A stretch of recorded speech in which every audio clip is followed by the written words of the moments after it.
Hello friends, good evening. कैसे हो? I hope कि आप लोग अच्छे ही होंगे। सो फ्रेंड्स, आज की इस क्लास में हम लोग सॉल्व करेंगे हिंदी लैंग्वेज का प्रैक्टिस सेट। पूरे 50 प्रश्नों को हम लोग इस वीडियो में सॉल्व करेंगे। अगर आप लोग पिछली प्रैक्टिस सेट के वीडियोस को नहीं देखें तो आप लोग प्ले लिस्ट में जाके देख सकते हैं। पीडीएफ वगैरह चाहिए तो आप लोग टेलीग्राम ग्रुप से ज्वाइन हो सकते हैं। टेलीग्राम ग्रुप का नाम है एजुकेशन मिसाइल। वीडियो को डिस्क्रिप्शन बॉक्स में टेलीग्राम ग्रुप की लिंक दे दिया हूँ, तो आप लोग जाके ज्वाइन हो सकते हैं। चलिए स्टार्ट करते हैं। सबसे पहला क्वेश्चन यहाँ पर देख सकते हैं कि टिड्डी शब्द का बहुवचन क्या है। सभी लोग जवाब देने का प्रयास करेंगे कि टिड्डी शब्द का बहुवचन क्या होगा। और 50 प्रश्न में से आपके जितने भी प्रश्न सही हो, लास्ट में आप लोग अपना नाम और स्कोर कमेंट बॉक्स में जरूर बताइएगा। तो टिड्डी शब्द का जो बहुवचन होगा, अगर हम टिड्डी में लास्ट में दल लगा देंगे तो ये इसका जो है बहुवचन हो जाएगा। तो ऑप्शन इसका सी करेक्ट होगा इस क्वेश्चन का राइट आंसर।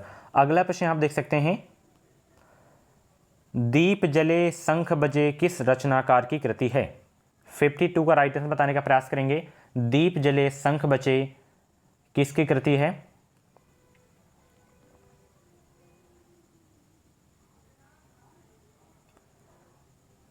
तो ये जो है कन्हैया लाल मिश्र प्रभाकर जी की कृति है, दीप जले शंख बजे। ऑप्शन इसका डी करेक्ट होगा इस क्वेश्चन का राइट आंसर।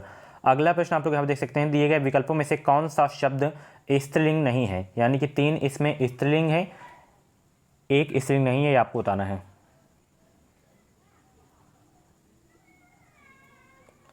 तो अन्ननाश जो है आपका स्त्रीलिंग नहीं है, बाकी चिल्का झील, सब्जी, बुंदेली ये सब स्त्रीलिंग शब्द हैं। ऑप्शन इसका डी करेक्ट होगा इस क्वेश्चन का right answer. Sorry, option A वाला। ठीक है, अगला प्रश्न आप देख सकते हैं, सर्वदा एक वचन रहने वाला शब्द कौन सा है। सर्वदा एक वचन रहने वाला शब्द कौन सा है? 54 का राइट आंसर बताने का प्रयास करेंगे। तो जनता ऐसा शब्द है जिसका हमेशा एक वचन में प्रयोग किया जाता है। ठीक है, तो ऑप्शन इसका बी करेक्ट होगा इस क्वेश्चन का राइट आंसर। अगला प्रश्न आप देख सकते हैं, दिए गए विकल्पों में से कौन सा विकल्प मुहावरा है। कौन सा विकल्प जो है आपका मुहावरा है? 55 का राइट आंसर बताने का प्रयास करेंगे सभी लोग। तो पत्थर की लकीर होना, ये जो है आपका मुहावरा है। ठीक है, तो ऑप्शन इसका ए करेक्ट होगा इस क्वेश्चन का राइट आंसर। ध्वंस शब्द का विलोम शब्द क्या है? ध्वंस शब्द का विलोम शब्द क्या है?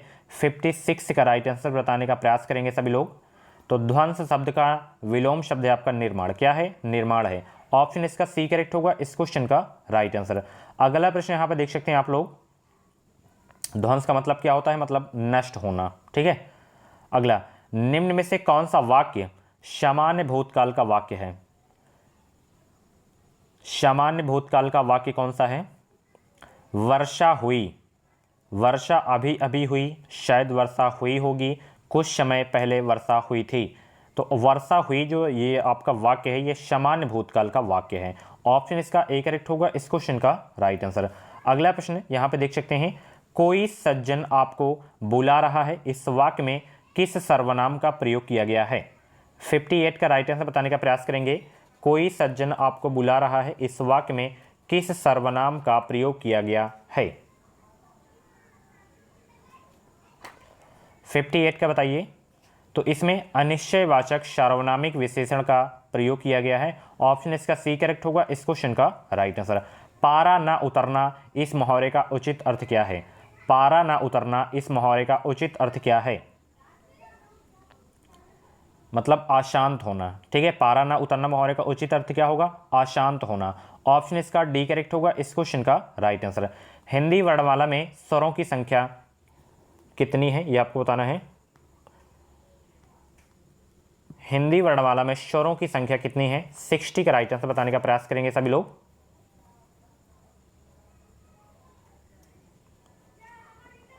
तो हिंदी वर्णमाला में जो टोटल आपके स्वर हैं वो हैं 11 हैं। ठीक है, तो ऑप्शन इसका ए करेक्ट होगा इस क्वेश्चन का राइट आंसर। 33 व्यंजन है आपके। ठीक है, निम्नलिखित वाक्यों में शुद्ध वाक्य चुनिए। शुद्ध वाक्य कौन सा है? 61 का बताइए सभी लोग।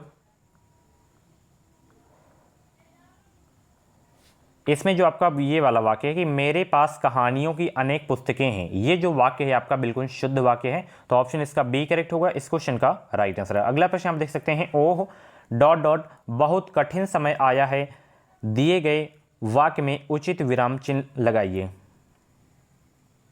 बहुत ही सिंपल सा क्वेश्चन ये। 62 का राइट आंसर बताने का प्रयास करेंगे।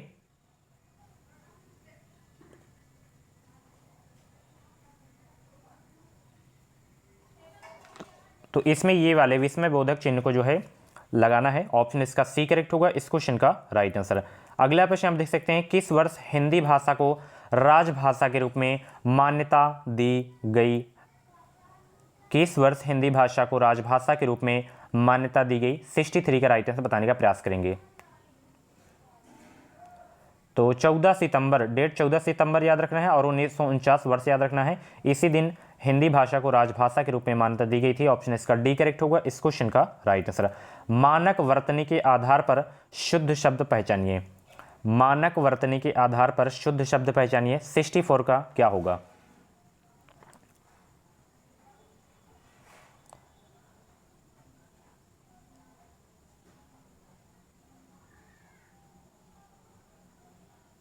तो ये वाला मृत्युदंड जो है आपका शुद्ध शब्द है। ठीक है, तो ऑप्शन इसका सी करेक्ट होगा इस क्वेश्चन का राइट आंसर। अगला प्रश्न आप देख सकते हैं, दो या दो से अधिक अत्यंत समीपस्थ वर्णों के मेल से जो परिवर्तन होता है वह है संधि, संधि विच्छेद, व्यंजन, स्वर। तो उसे क्या कहते हैं? संधि कहते हैं। क्या कहते हैं? संधि कहते हैं। ऑप्शन इसका ए करेक्ट होगा इस क्वेश्चन का राइट आंसर। कौन सा शब्द रक्त का समानार्थी अर्थ जो है प्रकट नहीं करता? रक्त का समानार्थी अर्थ प्रकट नहीं करता है कौन सा शब्द? 66 का जो है आपका राइट आंसर बताना है।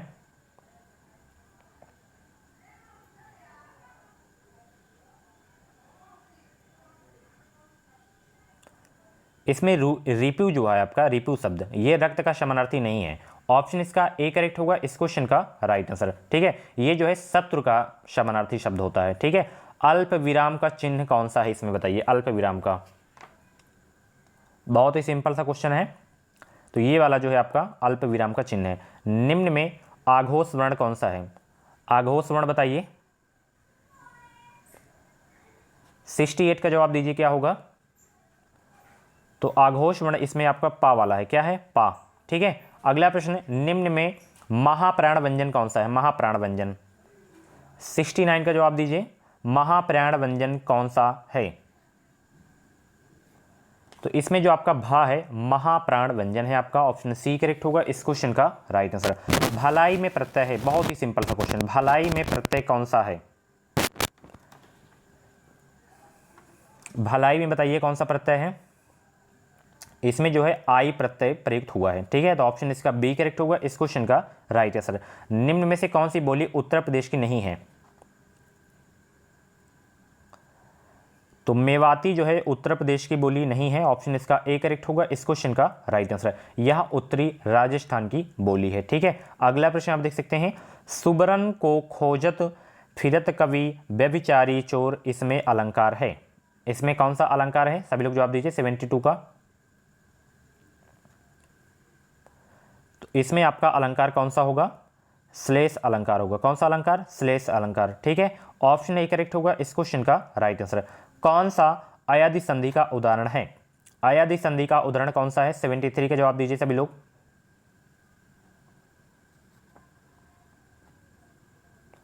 तो पावक जो है आपका अयादि संधि का उदाहरण है। ऑप्शन इसका ए करेक्ट होगा इस क्वेश्चन का राइट आंसर। कौन सा स्थायी भाव नहीं है?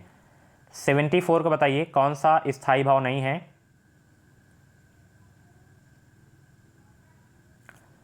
तो करुण, ये तो एक रस है, स्थायी भाव नहीं है। बाकी निर्वेद, विस्मय, जुगुप्सा, ये सब क्या है? स्थायी भाव है। तो ऑप्शन इसका डी करेक्ट होगा इस क्वेश्चन का राइट आंसर। अपने को संकट में डालना अर्थ के लिए सही मुहावरा क्या है? अपने को संकट में डालना अर्थ के लिए सही मुहावरा कौन सा है? तो अपने को संकट में डालना अर्थ के लिए जो सही मुहावरा होगा कि बिल्ली के गले में घंटी बांधना। ऑप्शन ए करेक्ट होगा इस क्वेश्चन का राइट आंसर। रात भर जागना स्वास्थ्य के लिए अच्छा नहीं है, रेखांकित शब्द को पहचानिए। 76 का बताइए क्या होगा? भर।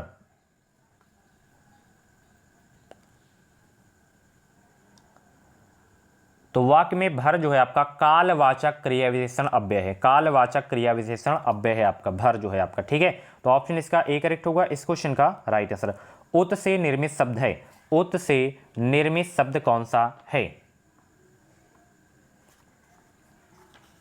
77 को बताइए। तो ये जो आपका उच्चारण है, ये जो है उत से निर्मित शब्द है। जब हम उच्चारण का संधि विच्छेद करते हैं तो उत धन चारण होता है। तो ऑप्शन इसका सी करेक्ट होगा इस क्वेश्चन का राइट है। स्वर्ग का संधि विच्छेद क्या होगा, क्या होगा स्वर्ग का संधि विच्छेद बताइए 78 का।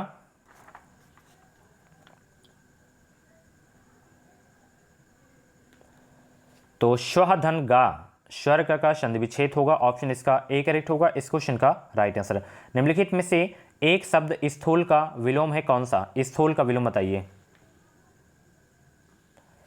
तो स्थूल का जो विलोम होगा इसमें सूक्ष्म हो जाएगा, क्या हो जाएगा? सूक्ष्म हो जाएगा, ठीक है। अगला प्रश्न, चौपाई छंद के प्रत्येक चरण में कितनी मात्राएं होती हैं? चौपाई छंद के प्रत्येक चरण में कितनी मात्राएं होती हैं? 80 का राइट आंसर बताइए।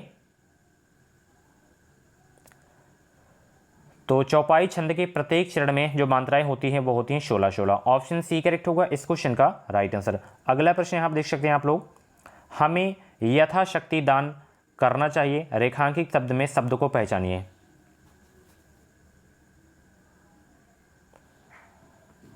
तो इसमें जो है आपका अव्ययी भाव समास है, ठीक है। ऑप्शन ए करेक्ट होगा इस क्वेश्चन का राइट आंसर।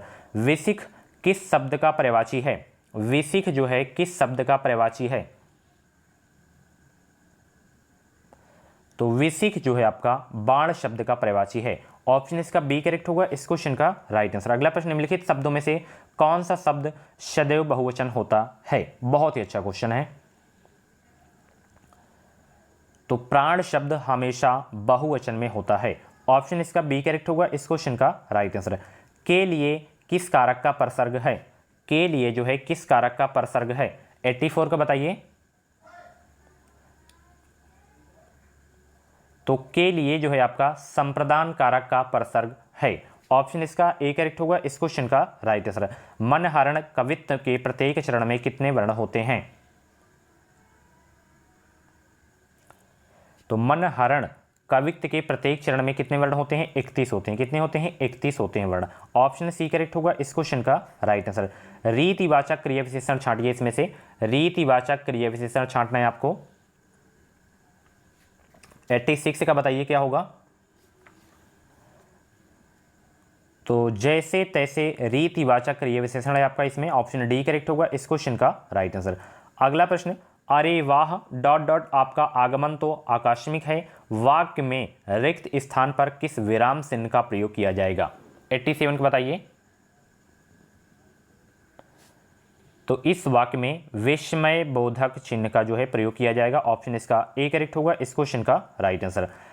अपने सहारे पर रहने वाले के लिए एक शब्द क्या है?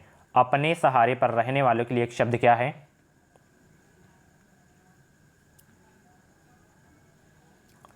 तो अपने सहारे पर रहने वाले के लिए जो शब्द होगा स्वावलंबी, क्या होगा? स्वावलंबी, ऑप्शन इसका ए करेक्ट होगा इस क्वेश्चन का राइट आंसर। बारात का तत्सम रूप क्या है? बारात का,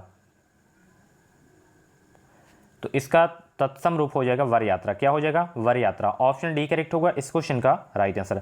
पैसे से मनुष्य की जीवन जीने की इच्छा बलवती होती है, रेखांकित वाक्यांश के लिए एक शब्द क्या होगा? पैसे से मनुष्य की जीवन जीने की इच्छा बलवती होती है, रेखांकित वाक्यांश के लिए एक शब्द क्या होगा? 90 के बताइए। तो इसके लिए एक शब्द होगा जिजीविषा, क्या होगा? जिजीविषा, ऑप्शन ए करेक्ट होगा इस क्वेश्चन का राइट आंसर। निम्न में से कौन सा शब्द आपका तद्भव है? तद्भव शब्द आपको बताना है 91 में बताइए।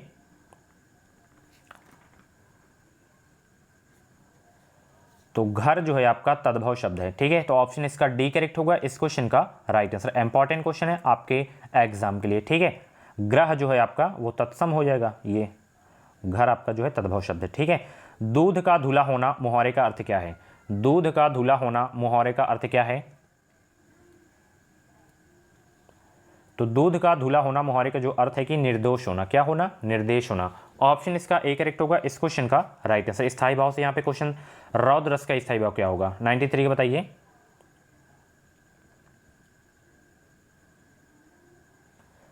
तो क्रोध जो है आपका रौद्र रस का स्थायी भाव, ऑप्शन सी करेक्ट होगा इस क्वेश्चन का राइट आंसर। खान पान में कौन सा समास है? बहुत ही सिंपल सा क्वेश्चन है।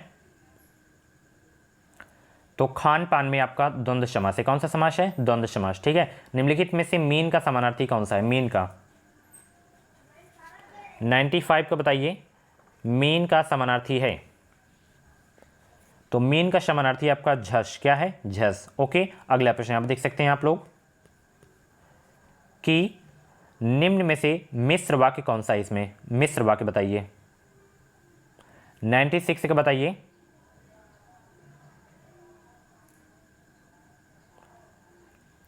ये तो आपका सरल वाक्य है, ये आपका सरल वाक्य है। ये मेरा विचार है कि हिंदी का एक साप्ताहिक पत्र निकालूं, ये जो है आपका मिश्र वाक्य है। तो ऑप्शन इसका बी वाला करेक्ट हो जाएगा। ठीक है, अगला प्रश्न आप देखिए, निम्न में से वर्तनी की दृष्टि से शुद्ध शब्द कौन सा है?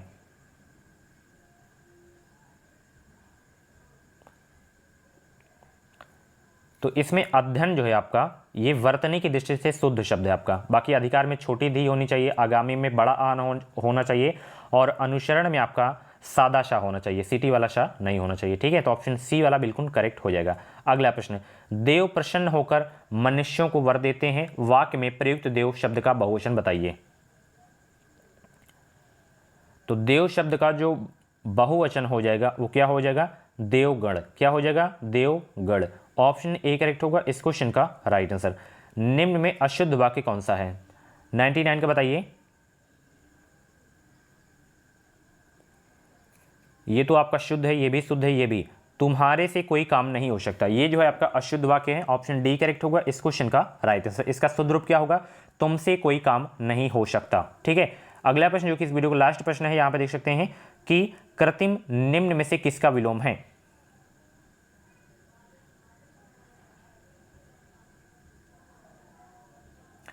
प्राकृतिक का विलोम है। ठीक है, कृत्रिम। ऑप्शन डी करेक्ट होगा इस क्वेश्चन का राइट आंसर। सो फ्रेंड्स, ये थे हिंदी लैंग्वेज के टॉप 50 क्वेश्चंस। इन 50 क्वेश्चंस में से आपके जितने भी क्वेश्चंस करेक्ट हुए हों तो आप लोग अपना नाम स्कोर कमेंट बॉक्स में जरूर बताइएगा। और ऐसे ही डेली वीडियोस देखने के लिए आप लोग हमारे चैनल से जुड़े रहें। चैनल को सब्सक्राइब करके बगल में बेल आइकन को ऑल पे प्रेस कर लीजिएगा। इस चैनल के माध्यम से आपको निश्चित ही मदद मिलेगी। जो भी बीएड की अपडेट रहेगी वो अपडेट आपको मेरे चैनल के माध्यम से ही देखने को मिलेगी। Thank you.